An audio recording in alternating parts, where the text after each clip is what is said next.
Merci Lana, bonjour à toutes et à tous. Je ne sais pas s'il y a voilà, petite zapette. Ça doit être ça. Non, ça c'est... Ok. Alors, on vient de dire que les derniers ateliers du Shift, c'était en 2019. Donc, Corentin et Riet et moi-même, on est arrivés en 2020 pour lancer un nouveau programme qu'on a baptisé Stratégie de résilience des territoires, qui, comme vous le savez peut-être, cherche à documenter, mais surtout à outiller la mobilisation des territoires, et en particulier des collectivités territoriales, dans la transformation que constitue la décarbonation de l'économie. Alors, on est parti d'un constat assez simple. Mais quel est le constat, Laurent? Mais quel est le constat? Le constat, c'est que en fait, on est un peu plus loin du micro. Voilà. On n'est pas dans les clous. Si on regarde, je vous donne juste un exemple. On analyse un peu les plans climat territoriaux, qui sont un peu les documents de référence des intercommunalités qui rassemblent leurs actions autour des enjeux climat-énergie. Donc là, on voit que on n'est pas à la hauteur, et ne serait-ce qu'au niveau des objectifs, les objectifs 2050 que se fixent ces collectivités territoriales. Vous voyez sur ce schéma qu'à 2050, ils sont 2 fois supérieurs à l'objectif national. Donc on voit bien qu'il ne suffit pas d'avoir un objectif national et de laisser les collectivités territoriales s'organiser pour les atteindre, pour que ça se fasse mécaniquement. Donc un objectif de décarbonation qui a été fixé alors à 2050, mais aussi avec des jalons, notamment 2030, des objectifs qui sont même en train d'être réévalués. Les efforts sont revus à la hausse, ne serait-ce que parce que l'Union européenne a revu ses objectifs, et donc ça se traduit au niveau national. On était plutôt sur 5 tonnes d'émissions à l'horizon 2030, on est plutôt à 4. Et ce qui est important aussi, c'est de souligner que les objectifs nationaux sont des objectifs aussi des engagements qu'a pris la France à 2030. Donc j'insiste là-dessus parce que il est évident que pour les atteindre, il va falloir mobiliser rapidement et fortement l'ensemble des acteurs, notamment sur les territoires, et dans le cadre de ce mandat-là, et pas attendre le prochain. Alors ces objectifs, ils ne concernent pas simplement la décarbonation de l'économie, ils concernent aussi, et peut-être surtout pour beaucoup d'élus, l'adaptation au dérèglement climatique, qui touche par définition très fortement et de façon différenciée les territoires. Voilà, l'actualité nous rappelle à quel point les enjeux de la pression sur les ressources, les enjeux de capacité à supporter des pics de chaleur à l'horizon 2050, mais même bien avant, la généralisation des risques d'incendie. Voilà quelques exemples parmi d'autres des effets, des bouleversements générés par le dérèglement climatique auxquels vont avoir à faire face et ont déjà à faire face les collectivités territoriales. Comment y arrivent-elles? Comment peuvent-elles y arriver mieux? C'est notre sujet. D'autant que quand on parle d'adaptation au dérèglement climatique, on parle forcément de pression sur les écosystèmes qui sont complètement liés aussi aux objectifs de décarbonation. Je vous donne juste là l'exemple du puits de carbone. Vous connaissez tous l'importance des puits de carbone pour atteindre l'objectif de neutralité à l'horizon 2050. Ce puits de carbone français qui doit être capable d'absorber les émissions résiduelles, il est essentiellement lié aux espaces forestiers et aux bois. Et vous avez sur la droite l'évolution de ce puits de carbone, et puis en pointillé les hypothèses que la stratégie nationale bas carbone a fait au moment de son élaboration. Et aujourd'hui, on observe une chute de 60% ces dernières années du puits de carbone. Ça veut dire quoi, ça? Ça veut dire, d'abord, ça veut dire que la forêt sur laquelle on comptait, et on compte toujours pour absorber nos émissions, va mal, supporte très mal le réchauffement climatique, en particulier l'enchaînement des sécheresses. qu'elle grandit moins vite, qu'elle a une plus forte mortalité, et donc que forcément les hypothèses sur lesquelles on s'est basé pour bâtir notre objectif et notre trajectoire, notre stratégie pour les atteindre, ne sont pas bons, et que donc il va falloir les revoir. Donc, très probablement, la nouvelle version de la stratégie nationale bas carbone va devoir revoir les hypothèses de puits de carbone, et ça va se traduire là aussi par une augmentation des efforts à fournir.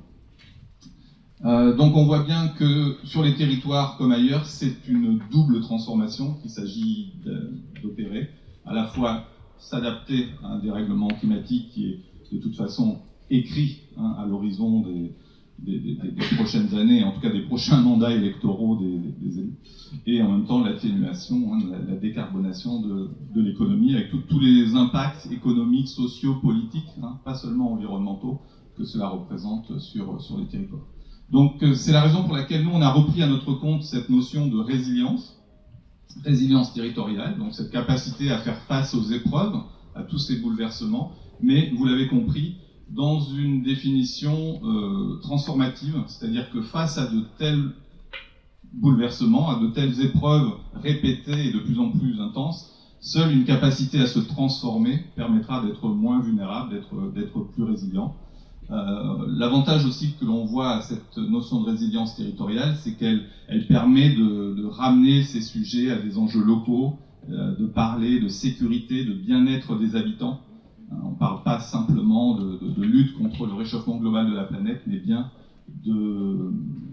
d'enjeux territoriaux. Puis ça permet aussi d'ouvrir des pistes d'action, c'est là qu'on veut en venir, c'est d'inviter, d'inspirer, d'illustrer la façon dont les politiques territoriales pourraient évoluer, pourraient se transformer face à ces enjeux.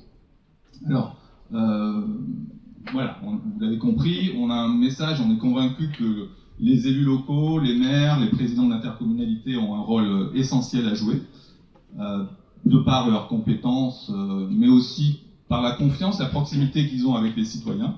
Donc on a décidé, avec toute une série de partenaires, assez nombreux, vous les voyez sur l'écran, de bâtir une véritable campagne, d'aller les toucher à travers ces partenaires, à travers les citoyens, et donc d'outiller tout un écosystème d'ambassadeurs capables de les interpeller.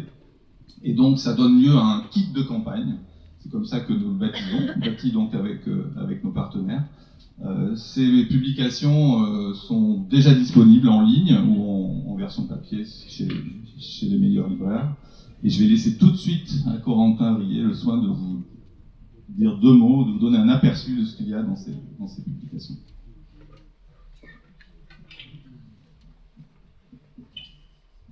Alors, cette petite publication, premier parti pris qu'on a eu, c'est celui de territorialiser un peu les enjeux et les solutions qu'on allait apporter aux élus.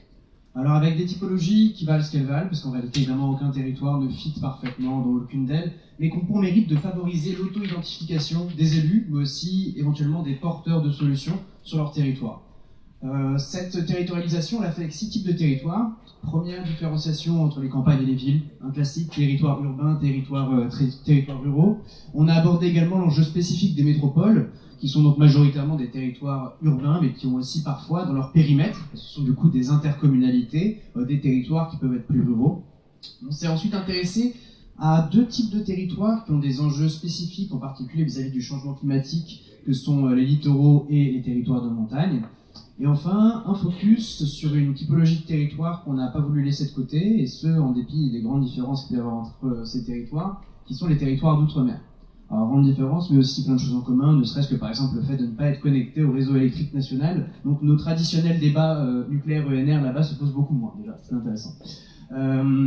Donc ces 6 petits types de territoires qui nous permettent du coup de faire tout un tas de choses. Bon, déjà on a pu du coup aborder un peu plus dans le détail et plus finement ce que ça voulait dire que construire sa résilience sur le plan énergétique, réduire ses émissions de gaz à effet de serre et à travers ça gagner en résilience locale en sortant des énergies fossiles dans un contexte de troubles permanents. On a tenté d'avoir, ce que vous pouvez apprécier ici, des représentations de ça qui soient assez infographiées, facilement communicables et utilisables du coup par des citoyens qui se portent en relais. Parce qu'on l'a dit encore une fois, la forme compte aussi sur ce travail, compte énormément, puisqu'il y a un enjeu à ce que les personnes aient envie de le porter, et un enjeu à ce que cette forme parle aux élus et facilite l'appropriation. D'autres éléments que ça nous a permis de faire, c'est la territorialisation, c'est en particulier, dès qu'on s'intéresse au changement climatique et à ses conséquences, de territorialiser un peu celle-ci.